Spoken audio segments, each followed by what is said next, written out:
राजन, पुत्र चाहिए, तुम्हें पुत्र कामेष्ट यज्ञ करवानी होगी। राजन, महाराज दशरथ कहते हैं गुरुदेव अति शीघ्र करवाऊंगा। और उस यज्ञ को करवाएगा कौन? पावोगे 4 पुत्र राजन, पावोगे 4 पुत्र राजन, भगवान विष्णु का ध्यान करो।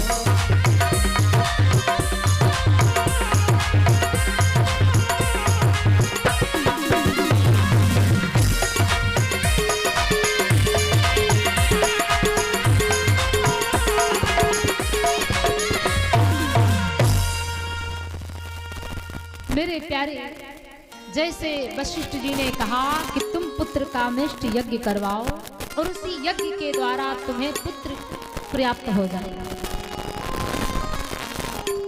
उस यज्ञ को कौन करवाएंगे?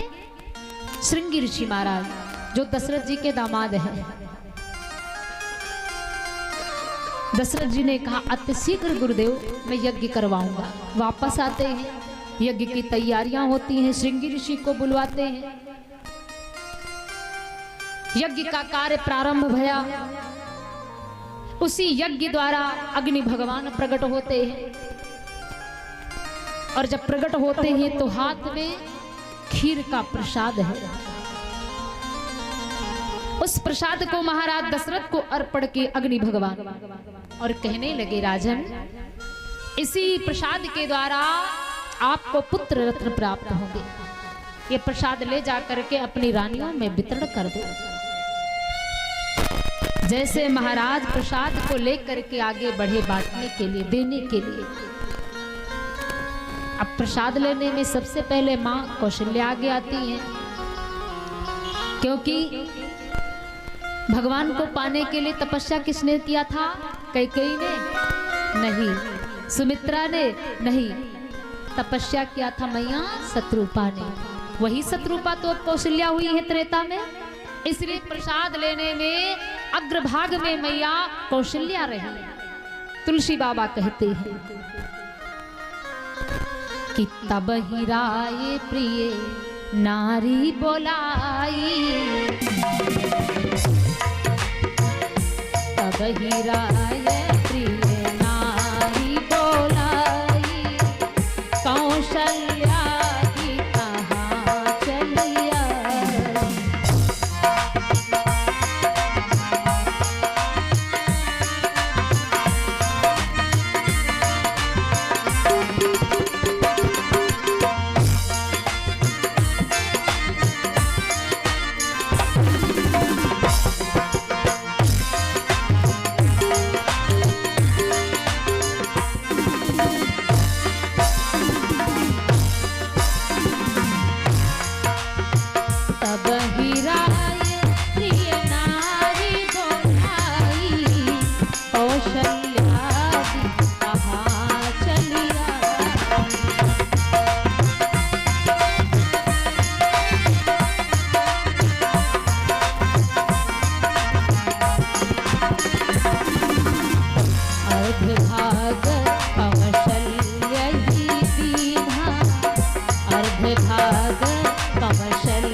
जो प्रसाद था उसका आधा भाग मैया कौशल्या को दे दिया, और जब आधा बचा तो आधे में से फिर 2 भाग किए। अब उन 2 भागों में से एक भाग फिर मां कौशल्या को दे दिया। सुमित्रा जी को महाराज दशरथ जी ने नहीं दिया है। क्यों? क्योंकि दवा तो उसी को दी जाती जो बीमार होता है, ठीक वाले को थोड़ी ना खिला दी जाती। अब भाई पुत्र की बात है, अब इन 2 माताओं को कोई पुत्र रत्न हुए नहीं, और सुमित्रा जी को तो कन्या हुई थी।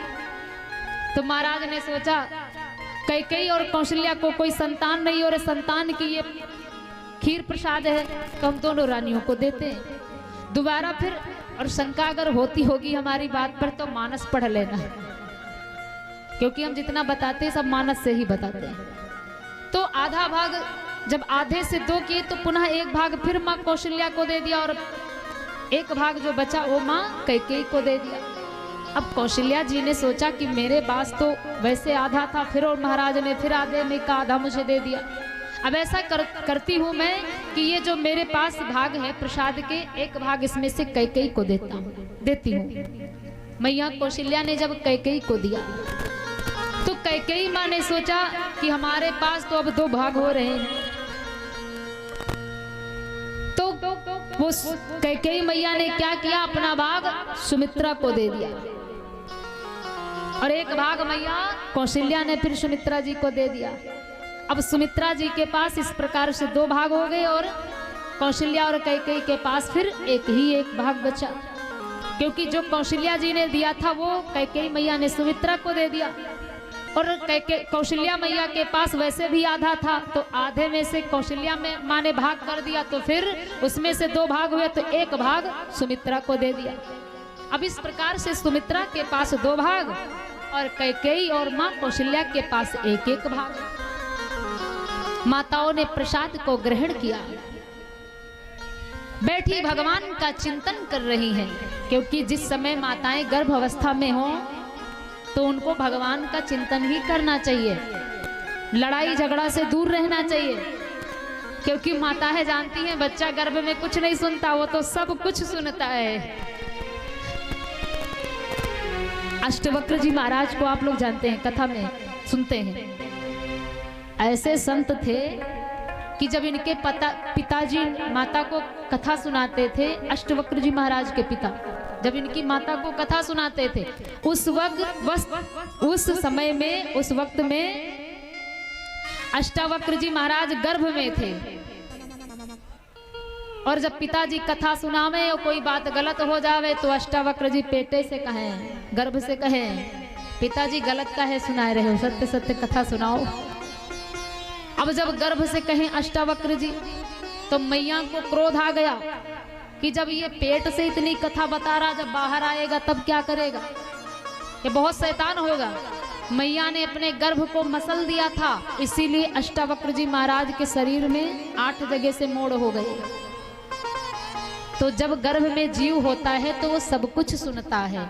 ये मत सोचना कि गर्भ में पल रहा बच्चा कुछ सुनता नहीं, वो सब सुनता है, बस ये है कि वो देखता नहीं है। इसलिए गर्भवती माताओं को सावधान रहना चाहिए, सत्संग से जुड़ना चाहिए। अगर सुंदर संस्कारी पुत्र बनाना है तो भगवान का भजन करिए, चिंतन करिए, पूजन करिए, और लड़ाई झगड़ा से दूर रहिए, बहुत सुंदर आपको पुत्र होगा। मैया भजन कर रही हैं, धीरे धीरे करके समय व्यतीत हो रहा, बड़ा सुंदर समय आया है। चैत का महीना बड़ा मधुर समय है, जिस समय मेरे प्रभु का अवतार होता है। भक्तों कि रामा नवमी तिथि मधुमास पुनीता, राम सिया राम।